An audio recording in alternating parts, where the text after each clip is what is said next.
What's good, y'all? In today's video, I want to talk about, you guessed it, separation. But I want to talk about 3 different types of separation that is out there. There's your trial separation, your permanent separation, and your legal separation. Some people may already know about your trial and your legal separation, but not a lot of people know about permanent separation. So in today's video, I just wanted to discuss all 3 of these separations. And before you make the decision to separate with your spouse, at least know what your options are when it comes to separating. So in my honest opinion, before a couple separates, they should try to discuss what type of separation they're going to have. Sometimes separation ends up happening so fast that we don't have time to even discuss what type of separation that we want. Like for instance, when me and my husband got separated, we both made the decision to be like, look, I don't think I just want to be in this marriage anymore.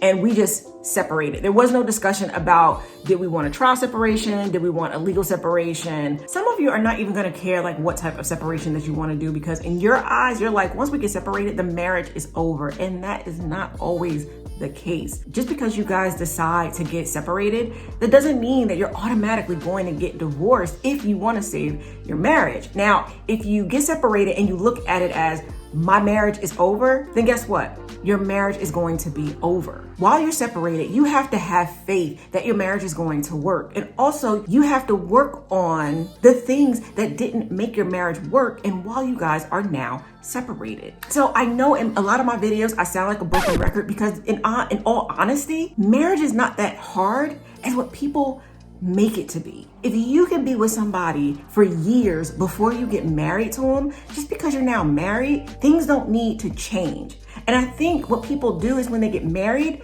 they change their relationship. And if you had a good relationship in the beginning, you don't need to change your relationship just because you two are now married. So I say all that to say, you have to figure out what it is that you want for your marriage.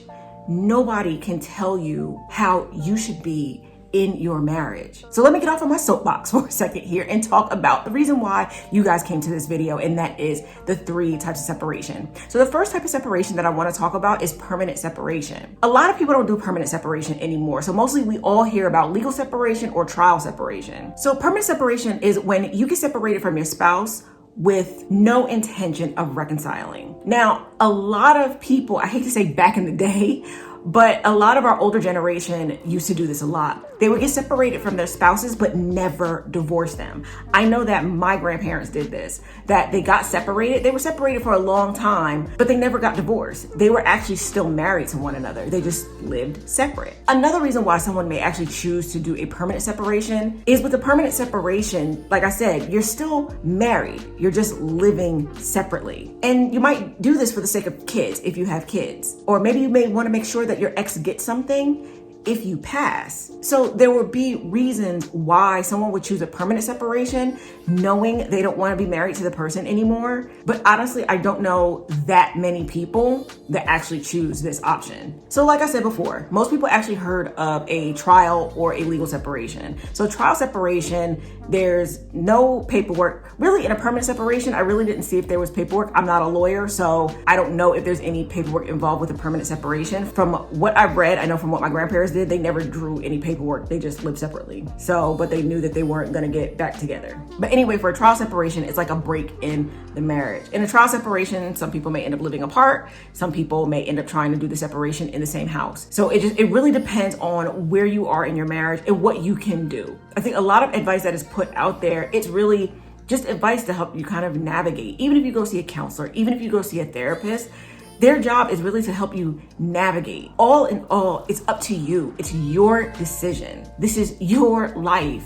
You have to make the choice on how to live your life. But anyway, again, let me get off my soapbox and talk about trial separation. So like I said, trial separation is a break from the marriage. Some people choose to do a trial separation for, let's say, 1 to 2, maybe 3 months. Some people choose to do it for 6. Some people do it for the whole 12. Like I said, when I was separated from my spouse, I did it for the whole 12 months. I needed that time. I needed a whole year to figure out Tasha. So any separation that you guys choose, you should always ask yourself, what type of separation are we gonna do? Trial separation, legal separation, maybe just a permanent separation where we just live apart but we're not divorced. You make the choice on what separation that you guys are gonna do. From there, you need to figure out, so do we separate the finances? Who's gonna pay for what? How are we going to do this? And then if you guys decide to live apart, and then after the trial, say it's 3 to 6 months, and then you're just like, you know what? Let's just get a divorce. A lot of times what some people will do is they'll use that trial separation time, especially if they moved out of maybe the same place that they were living in, and they'll do a legal separation. And a legal separation is a petition filed with the court. And what I think a lot of people don't understand is when you are legally separated, you are still married. You are not unmarried until you actually get a divorce. Now, in some states, you may actually be required to do a legal separation before you get a divorce. And if you decide to do a legal separation where it's like you file with the courts that we are separated, this is really the time that you guys need to think about any property, any assets, finances, health insurance, just everything that you know that while you were together, we had all of this stuff together. What can we separate and what are we going to do? Because maybe even though you're legally separated, maybe one of you decide like, look, I'm going to keep you on my health insurance until we figure out what it is that we're going to do.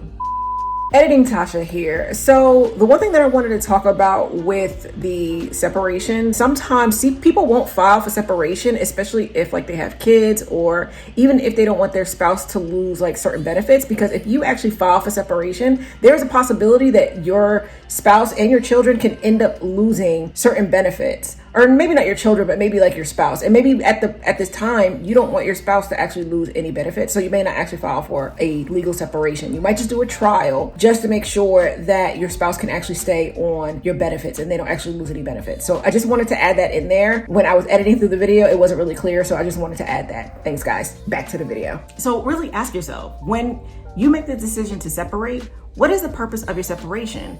Is your like if you do a trial separation, what is the purpose of that trial separation? Is that purpose to see, do we really want to stay married? Or is that purpose maybe just to see, like, you just need a break from the marriage? You just need a break.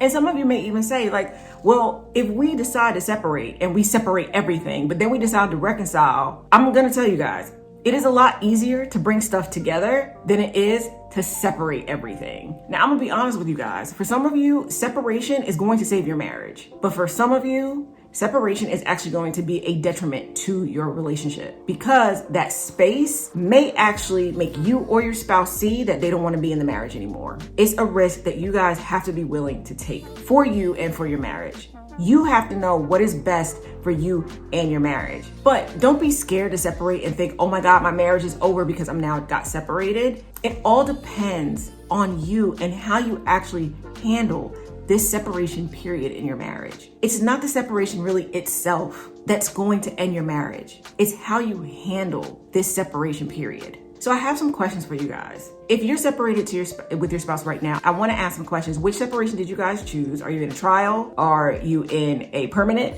Or are you in a legal separation right now? And I just want to know, why did you make those choices that you made? So go ahead and comment below, and hope you guys enjoyed the video. Hope you guys got a lot of value from this video, and I will see you in my next video.